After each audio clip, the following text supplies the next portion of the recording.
हाँ जी, तो बच्चों कैसे हैं आप सब। आज हमें पढ़ना है बीकॉम प्रोग्राम थर्ड ईयर का सब्जेक्ट कॉस्ट अकाउंटिंग। चैप्टर को स्टार्ट करने से पहले हमें इसका बेसिक और इसका सिलेबस जान लेना है। तो सबसे पहले इसके सिलेबस से स्टार्ट करते हैं। क्या इसका सिलेबस है, देखिए टोटल 12 चैप्टर्स कॉस्ट अकाउंटिंग के अंदर होते हैं। और उससे भी पहले हम जो बुक रेफ़र कर रहे हैं महेश्वरी एंड मित्तल, ठीक है, एलिमेंट्स ऑफ कॉस्ट अकाउंटिंग। आइए सिलेबस की बात करते हैं। सबसे पहला जो चैप्टर होता है इसमें general principles, chapter number 2 materials, chapter number 3 direct labour and direct expenses, chapter number 4 overhead and chapter number 5 overhead distribution. ये दोनों चैप्टर ओवरहेड्स के हैं, लेकिन इसमें से चैप्टर नंबर 4 जो है वो बेसिक है चैप्टर नंबर 5 के लिए। Chapter number 6 is single and output costing, chapter number 7 job batch and contract costing, and the chapter number 8 is process costing, 9 operating and service costing, 10 reconciliation of cost, 11 budgetary control, and 12 marginal or variable costing, and it will be called break even analysis। ठीक है, ये total 12 chapters आपकी book में है। ठीक है, हमें start करना है चैप्टर नंबर 1, ठीक है, जनरल प्रिंसिपल। तो इसको स्टार्ट करने के लिए हमें इसका बेसिक समझना पड़ेगा कि कॉस्ट अकाउंटिंग होती क्या है। तो उसको स्टार्ट करने के लिए हम इसका बेसिक, ठीक है, कुछ कॉन्सेप्ट्स हैं, जैसे कि कॉस्ट क्या है, अकाउंटिंग क्या है, कॉस्ट अकाउंटेंसी क्या है, ऑब्जेक्टिव्स ऑफ कॉस्ट अकाउंटिंग क्या है, हमारे फीचर्स क्या हैं, तो उन सबको हमें स्टडी करना है। ओके, आइए स्टार्ट करते हैं।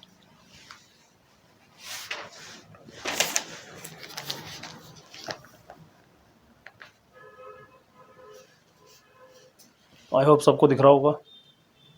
देखिए अकाउंटिंग के बेसिकली हमारे पास में क्या देखिए 3 कॉन्सेप्ट होते हैं, फाइनेंशियल अकाउंटिंग, कॉस्ट अकाउंटिंग और management accounting. Financial accounting BCom में आपने फर्स्ट ईयर में पढ़ लिया होगा।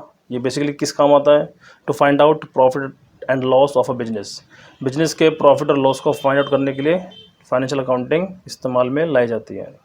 Next one is cost accounting. Cost accounting is a technique और process to find out cost of a product.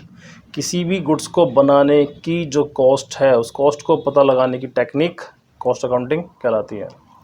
Next one is management accounting. Management accounting management को help करती है डिसीजन लेने में।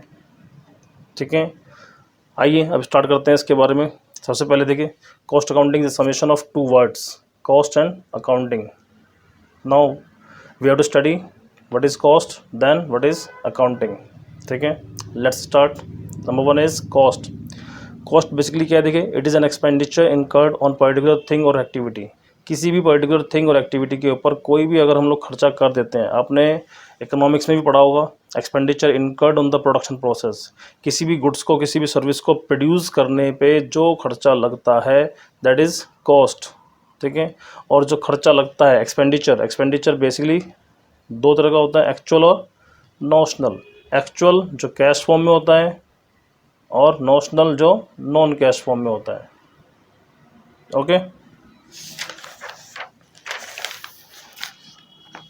नाउ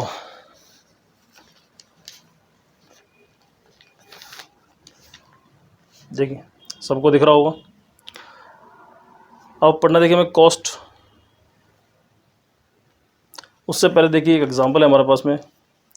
एक फैक्ट्री है जो मैन्युफैक्चरर है, इसको पावर भी चाहिए, इसको रेंट भी चाहिए, इसको मशीनरी भी चाहिए, इसको टेबल भी चाहिए, चेयर भी चाहिए। ठीक है, तो ये सब क्या देखिए अब लेबर काम करते हैं, उसको वेजेस भी देनी पड़ती है, पेमेंट भी होता है, किसको, कारपेंटर वगैरह को। सामान बन के तैयार हो जाएगा, सेल करेगा। ठीक है, अब बना क्या रहा है, ये टेबल बना रहा है, चेयर बना, उसके लिए क्या होगा, थिंग, प्रोडक्ट। अब इनको बनाने में, टेबल को, चेयर को बनाने में कौन कौन से फैक्टर चाहिए इसको, पावर भी है, वेजेस भी है, मशीनरी भी चाहिए इसको। तो बेसिकली क्या हो गया, देखो ये रॉ मटेरियल हो गया, कैपिटल एक्सपेंडिचर भी लगते हैं, डेप्रिसिएशन भी लगता है उसके ऊपर। तो उन सब के ऊपर कितना खर्चा हो जाता है उसको फाइंड आउट करना ही कॉस्ट अकाउंटिंग होता है। ठीक है, देखिए cost, it is a measurement in money of amount of resource used like material, labor expenses for production of goods and rendering service, किसी भी गुड्स के प्रोडक्शन में, सर्विसेज को प्रोवाइड कराने में अगर कोई भी मटेरियल, लेबर या कुछ एक्सपेंसेस लग जाता है या कोई अदर रिसोर्स यूज्ड हो जाता है तो उसके ऊपर होने वाला मनी एक्सपेंडिचर क्या कहलाता है? कॉस्ट कहलाता है। Now what is accounting? The process और work of keeping record in very systematic manner. Systematic manner का मतलब होता है तरीके से किसी भी चीज़ के रिकॉर्ड को मेंटेन करना, ठीक है। अगर हम किसी गुड्स का प्रोडक्शन कर रहे हैं तो प्रोडक्शन करने में जो खर्चा लगा, मटेरियल पे कितना लगा, लेबर पे कितना लगा, एक्सपेंसेस कितने हुए, उन सब का एक सिस्टमेटिक तरीके से एक रिकॉर्ड मेंटेन करना, that is accounting. Now we have to study cost accounting. It relates to collection. तो कॉस्ट अकाउंटिंग रिलेट करती है किससे? कलेक्शन। कलेक्शन किस चीज़ का? इंफॉर्मेशन। क्लासिफिकेशन, जो खर्चे हुए कहाँ कहाँ हुए, that is classification. Ascertainment, find out करना, पता लगाना। And its accounting, accounting to maintain the record and control to the various element of the cost, और जो कॉस्ट के डिफरेंट एलिमेंट्स हैं उनको कंट्रोल करना। तो बेसिकली कॉस्ट अकाउंटिंग क्या हो गया? ये रिलेट करता है किसको? कलेक्शन से, क्लासिफिकेशन को, असर्टेनमेंट से और अकाउंटिंग से, और साथ ही साथ ये डिफरेंट कॉस्ट एलिमेंट को भी कंट्रोल करता है इसके साथ ही साथ, ठीक है। वन मोर डेफिनेशन, ठीक है, एक और डेफिनेशन हम लोग पढ़ लेते हैं। देखिए, कॉस्ट अकाउंटिंग बेसिकली होता क्या? देखिए, it is a process of accounting for ascertaining the cost. Cost को फाइंड आउट करने के लिए जो हम लोग अकाउंटिंग का प्रोसेस करते हैं, पता लगाने के लिए जो हम लोग रिकॉर्ड बनाते हैं, that is cost accounting. Cost accounting starts with recording of income and expenditure. Goods को प्रोड्यूस करने पे जो खर्चा हुआ, जो इनकम हो गई, उसको वहाँ से हम लोग स्टार्ट करते हैं रिकॉर्ड बनाना। एंड कहाँ पे करते हैं? प्रिपरेशन ऑफ रिपोर्ट, जब वो बन के तैयार हो जाता है, बिल्कुल रेडी हो जाता है, that is the end of the report, यानी कि preparation of the report. Okay, आप इसको लिखना चाहते हैं तो आप वीडियो को पॉज करके लिख भी सकते हैं।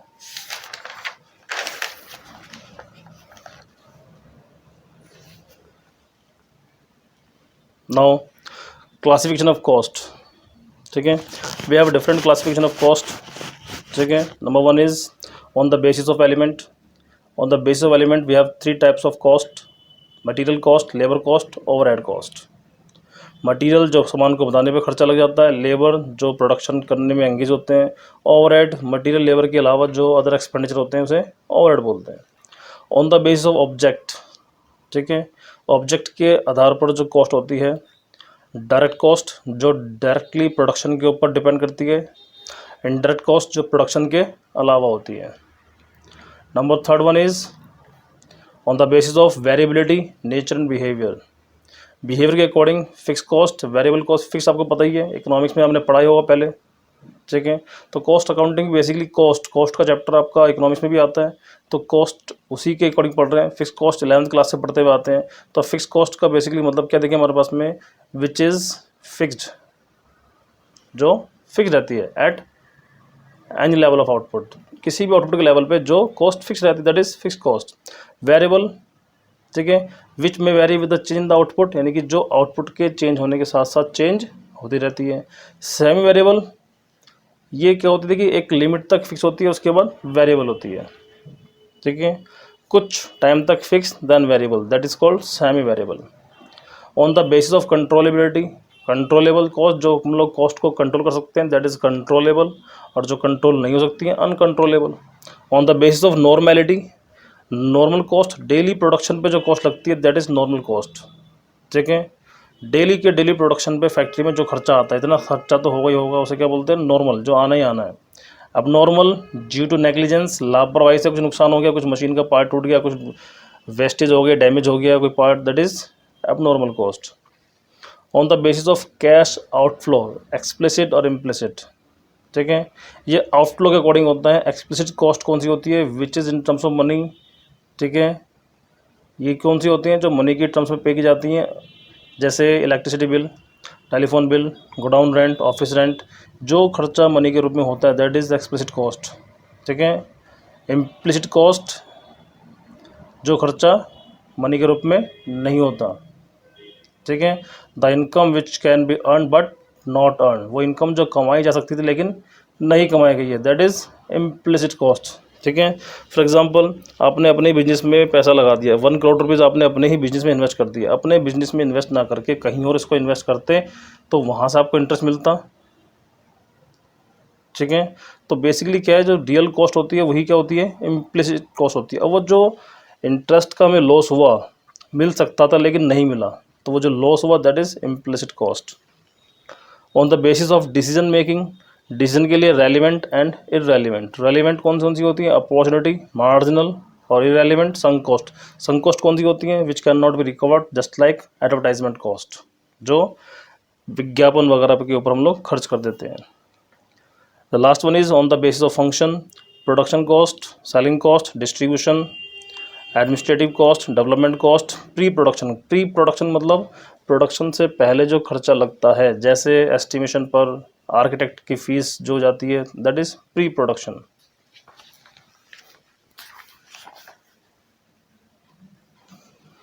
Now we have to study features of cost accounting. Number 1 is process of accounting for cost.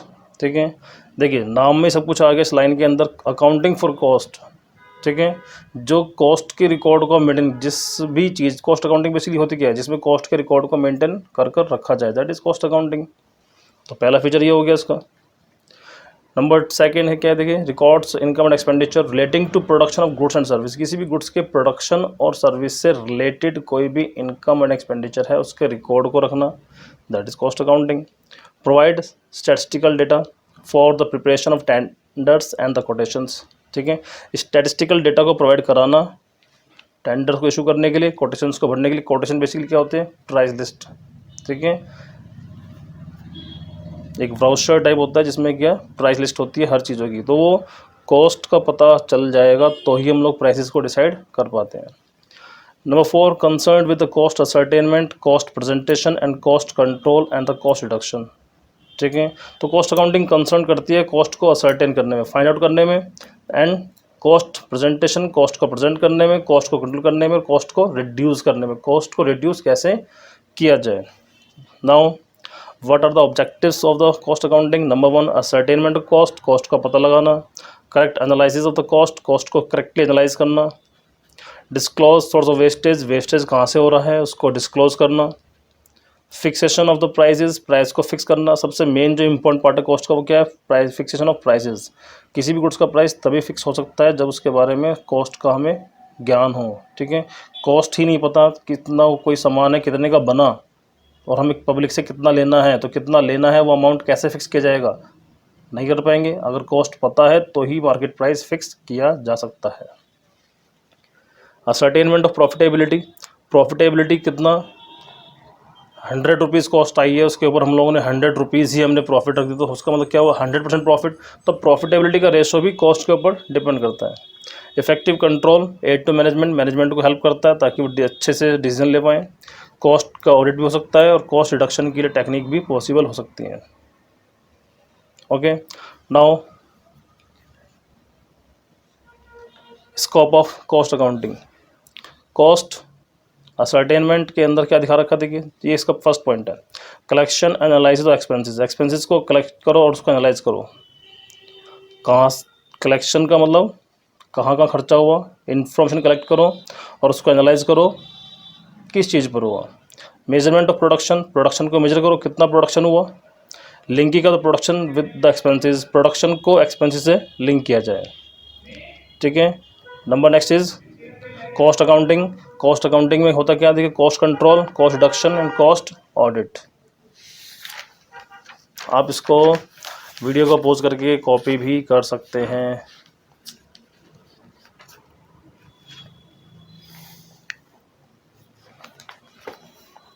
देखिए नेक्स्ट हमें क्या पढ़ना है, एलिमेंट्स ऑफ कॉस्ट। ठीक है, अब हमारे पास में कॉस्ट के 3 एलिमेंट होते हैं, मटेरियल, लेबर एंड एक्सपेंसेस। ठीक है, material may be of 2 types, direct and indirect, same as labour, direct labour, indirect labour, and expenses also direct expenses and indirect expenses. All the direct items includes in prime cost। ठीक है, जितने भी direct items होते हैं वो prime cost के अंदर add हो जाते हैं, एंड जितने भी इनडायरेक्ट आइटम्स होते हैं वो सब जाते हैं ओवरहेड के अंदर। ठीक है। डायरेक्ट और इनडायरेक्ट का मीनिंग हम लोग समझ लेते हैं यहीं पे।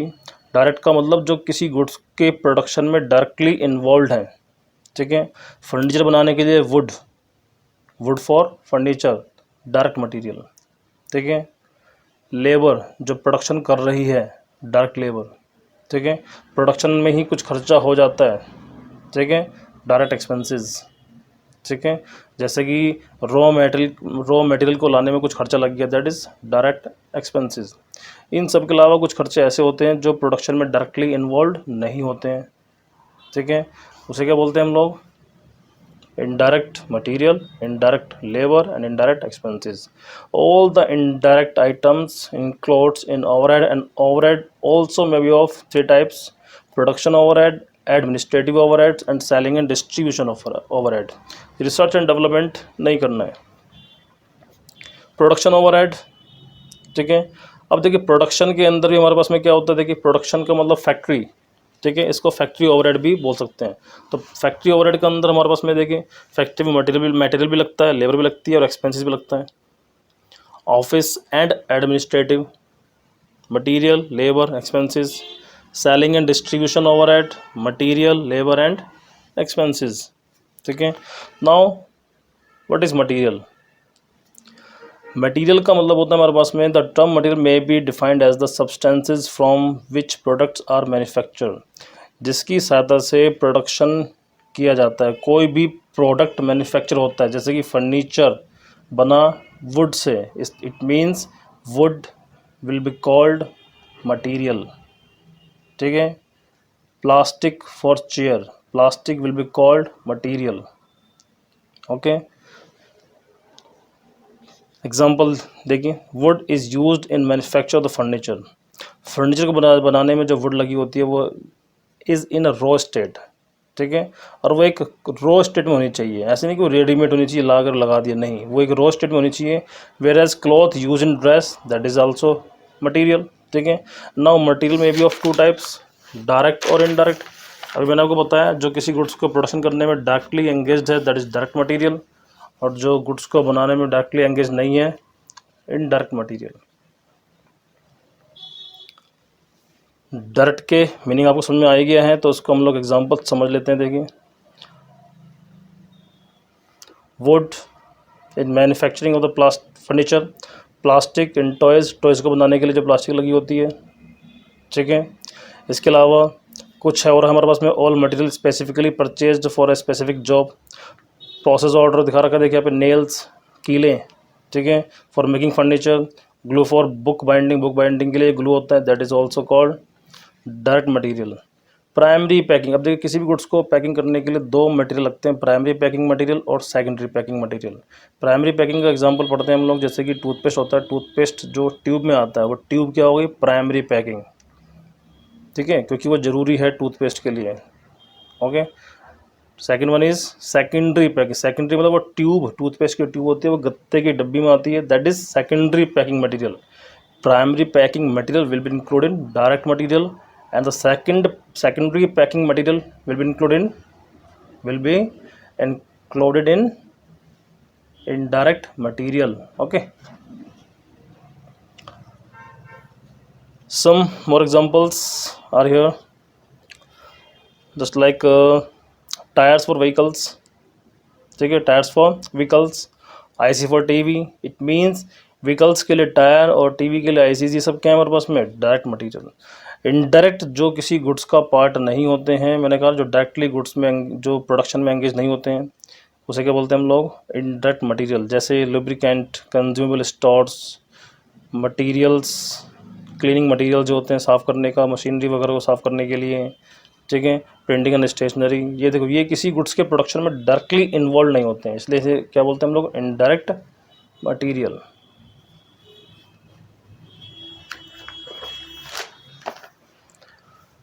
नेक्स्ट वन इज लेबर, ठीक है। देखिए नॉर्मल लेबर क्या होती है? जो भी काम with the profit of money के, या फिर इसको बोल सकते हैं हम लोग मनी को कमाने के पर्पज़ से, यानी कि विद द अर्निंग प्रॉफिट, लाभ कमाने के पर्पज़ से अगर कोई भी काम किया जाता है तो क्या बोलते हैं हम लोग? लेबर बोलते हैं, ठीक है। Labour may be of two types, direct labour and the indirect labour. जो गुड्स को, अगेन ये लाइन कई बार आ चुकी है, जो गुड्स को बनाने में डायरेक्टली लेबर एंगेज्ड है उसे बोलते हैं हम लोग डायरेक्ट लेबर, ठीक है। And direct labour is also known as process labour, productive labour and operating labour, ठीक है। इनडायरेक्ट लेबर जो गुड्स को बनाने में डायरेक्टली इन्वॉल्व नहीं है, ठीक है। Security guard, supervisor, foreman, cleaning staff, ठीक है। ये सब क्या हमारे पास, ये गुड्स के प्रोडक्शन में इन्वॉल्व नहीं होते हैं, that is indirect labour. Expenses, number third one is expenses, cost other than the material and the labour. Material और लेबर के अलावा जो कॉस्ट लगती है उसे क्या बोलते हैं हम लोग, एक्सपेंसेस, ठीक है। अब वो एक्सपेंसेस ऑफिस के हो सकते हैं, फैक्ट्री हो सकते हैं, सेलिंग एंड डिस्ट्रीब्यूशन के हो सकते हैं, तो वो एक्सपेंसेस कहीं के हो सकते हैं। Just example, rent of the factory, office का रेंट, वेयर हाउस का rent, electricity bill, insurance of factory, office का इंश्योरेंस। एक्सपेंसेस भी अब दो तरह के होते हैं, डायरेक्ट और इनडायरेक्ट, ठीक है। अब डायरेक्ट एक्सपेंसेस तो मैंने आपको बताया जो गुड्स के प्रोडक्शन में डायरेक्टली, देखो यहाँ पे लिखा है, डायरेक्ट एक्सपेंसेस और chargeable expenses are those expenses which can be directly and easily allocated specific cost unit centres, ठीक है। तो डायरेक्ट एक्सपेंसेस वो एक्सपेंस होते हैं जिसको हम लोग स्पेसिफिकली किसी कॉस्ट सेंटर पर, कॉस्ट यूनिट पे एलोकेट कर सकते हैं। इतना खर्चा हुआ उस सेंटर पे हुआ, उस यूनिट पे हमने इतना खर्चा कर दिया, तो जिसको हम लोग ईजिली एलोकेट कर सकते हैं, दैट इज डायरेक्ट एक्सपेंसेस, ठीक है। इसके भी हमारे पास में कुछ एग्जांपल दिखा रखे, देखिए। Hire charge of a specific plant, किसी भी गुड्स की प्रोडक्शन को करने के लिए अगर आपको कोई स्पेसिफिक प्लांट या कोई मशीनरी हायर करनी पड़ती है तो उसका हायर चार्ज भी डायरेक्ट एक्सपेंसेस में ही जाता है। अगर हमें कुछ इंपोर्ट करना पड़ता है या कुछ चीज़ें रेंट पर लानी पड़ती है प्रोडक्शन करने के लिए, स्पेसिफिकली किसी गुड्स के लिए। Next one is cost of special dies, designs, patterns, ठीक है। फॉर अ स्पेसिफिक जॉब, किसी स्पेसिफिक जॉब को करने के लिए उसके लिए स्पेशल डाई बनाना, डिज़ाइन बनाना, ठीक है, उसके ऊपर होने वाला खर्चा भी डायरेक्ट एक्सपेंसेस ही कहलाता है। Cost of patent and the royalties, ठीक है। पेटेंट कराने की कॉस्ट, रॉयल्टीज़ की कॉस्ट, ये सब क्या होती है, direct expenses. Research and experimental expenses also include in direct expenses. Fees paid to architect, surveyor, design बनाने वाले जो होते हैं, आर्किटेक्ट काम करने से पहले, बिल्डिंग बनानी है, बिल्डिंग को बनाने से पहले उसका डिज़ाइन बनता है, उसे बोलते हैं, बनाने वाले को बोलते हैं आर्किटेक्ट। अब उसने जो डिज़ाइन बनाया उसके लिए वो फीस चार्ज करेगा, वो भी किसका पार्ट है, डायरेक्ट एक्सपेंस का पार्ट है, उसी को बोलते हैं प्री प्रोडक्शन कॉस्ट।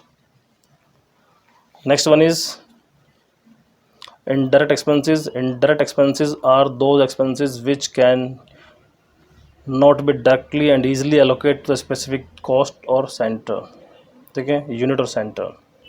तो जिसको हम लोग स्पेसिफिकली किसी कॉस्ट यूनिट और सेंटर पर इजीली डायरेक्टली एलोकेट नहीं कर सकते हैं उसको बोलते हैं हम लोग indirect expenses. Example, rent of factory, ठीक है।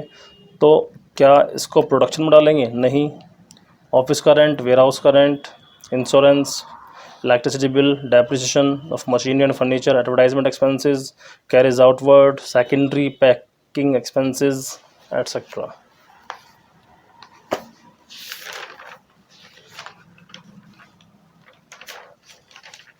ओके गाइस, तो आज हमने इस वीडियो में क्या क्या पढ़ा। सबसे पहले पढ़ा हम लोगों ने कॉस्ट अकाउंटिंग का सिलेबस, कितने चैप्टर्स हैं, ओके।